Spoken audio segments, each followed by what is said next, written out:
अब सुन रखे थे सुबह संदेश मॉर्निंग वॉइस। अब प्रभु का दास जोशी बरहमा संसर्जन से बांटा जाएगा। मुझको बना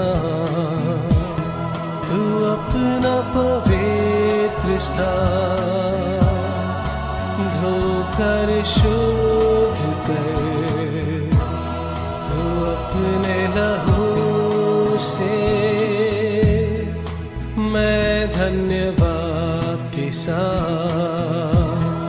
मानूंगा तेरी बात, जीऊंगा सदा मैं तेरे लिए।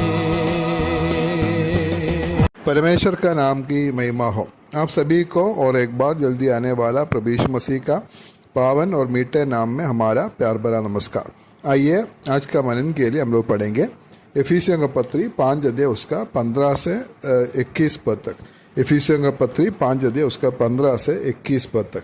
तो हम लोग ऐसे पढ़ते, इसलिए ध्यान से देखो कि कैसे चाल चलते हो, निर्बुद्धियों के समान नहीं पर बुद्धिमानों के समान चलो।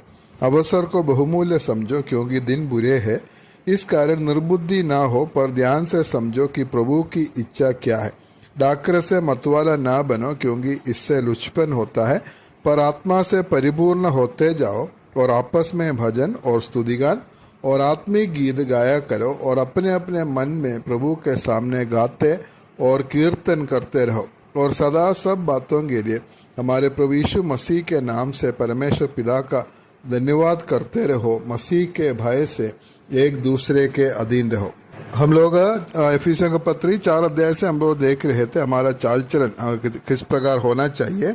उसमें हम लोग पहले देखा है हमारा चाल चलन, हम एकता में हम लोग चलना है और पवित्रता में हम लोग चलना है और उसके बाद में प्रेम में चलना है और हम लोग ज्योति में चलना है। ये सब बात हम लोग देख रहे थे।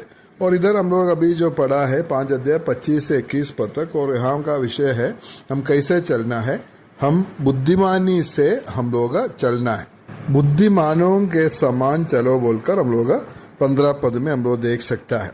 बुद्धिमानों के समान कैसे हम लोग चल सकता है, और पवित्र आत्मा का अधीन होकर एक पवित्र आत्मा से भरपूर जीवन में हम लोग एक बुद्धिमान के जैसा हम लोग चल सकता है। 15 पद में हम ऐसे पढ़ते हैं, इसलिए ध्यान से देखो कि कैसे चलते हो, निर्बुद्धियों के समान नहीं पर बुद्धिमानों के समान चलो। हम लोग कैसे चलते हो बोलकर हम लोग ध्यान से देखना है। बहुत ध्यान के साथ में ध्यान से हम लोग चलना बहुत जरूरी है। और ध्यान से चलने वाला एक व्यक्ति हमेशा परमेश्वर को कैसे प्रसन्न करेंगे सोचेंगे, और परमेश्वर को प्रसन्न करने वाला एक जीवन जीने के लिए हम लोग ध्यान से चलना बहुत जरूरी है। और उसका 10 पद में 5 अध्याय का 10 पद में हम ऐसे पढ़ते हैं, ये परखो कि प्रभु को क्या भाता है। और उसका 17 पद में भी हम लोग पढ़ता है, इस कारण निर्बुद्धि ना हो पर ध्यान से समझो कि प्रभु की इच्छा क्या है। प्रभु को क्या भाते हैं, प्रभु को क्या अच्छा लगता है, इसको हमेशा ढूंढते हैं। प्रभु की इच्छा क्या है और ये क्या होता है जो ध्यान से परखता है। प्रभु का इच्छा के अनुसार नहीं चलना जो है निर्बुद्धि है, और बुद्धिमान से जो चलने वाला है जो लोग है जो प्रभु का इच्छा को समझकर और उसके इच्छा के अनुसार एक जीवन एक चाल चलन चलने वाला है। एक बुद्धिमान व्यक्ति ऐसे एक व्यक्ति होते हैं परमेश्वर का नजर से सभी बातों को देखने वाला और परमेश्वर के साथ में चलने वाला। दुनिया में हम लोग देखने से पूरा गंदगी से भरा हुआ है, विश्वासियों का बीच में भी गंदगी भरा हुआ है, और इसलिए इसका बीच में बहुत ध्यान से चलना बहुत जरूरी है। और 16 पद में हम लोग देख सकता है, अवसर को बहुमूल्य समझो क्योंकि दिन बुरे हैं। हम ऐसे एक समय में रहता है जो बुरे दिन है। हम लोग जहाँ भी देखने से बुरे बातों को ही हम लोग देख सकते हैं।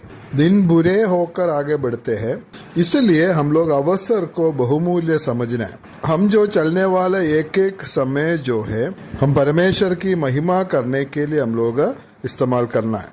हमें जितना अवसर मिलता है वो सब अवसर में परमेश्वर की महिमा करना, हमारा जीवन के द्वारा परमेश्वर की महिमा होना, हम लोग का चाल चलन के द्वारा परमेश्वर की महिमा होना बहुत जरूरी है। 17 पद में हम लोग इसे पढ़ता है, इस कारण निर्बुद्धि ना हो पर ध्यान से समझो कि प्रभु की क्या इच्छा है। प्रभु का इच्छा एक बुद्धिमान का मुख्य विषय है। बुद्धिमान लोग वो होते हैं जो अपना अवसर को बहुमूल्य समझने वाला, और सिर्फ उतना नहीं है, हम लोग इस 17 पद में हम लोग पढ़ा है, परमेश्वर की इच्छा को ढूंढने वाला और उस पर चलने के लिए कोशिश करने वाला है। हमारा जीवन में परमेश्वर की इच्छा क्या है और उसको हमेशा ढूंढता है और उसके अनुसार एक जीवन जीने के लिए हमेशा कोशिश करते हैं। इसलिए हमारा चाल चलन बुद्धिमानी के साथ में होना चाहिए, या बुद्धिमानों के समान हम लोग चलना बहुत जरूरी है।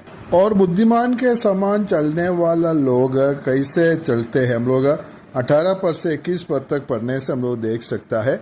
पवित्र आत्मा से भरपूर जीवन वो जीने के लिए चाहते हैं। पवित्र आत्मा की परिपूर्णता में, पवित्र आत्मा की भरपूरी में वो रहने के लिए या जीने के लिए चाहता है, वो है बुद्धिमान का लक्षण।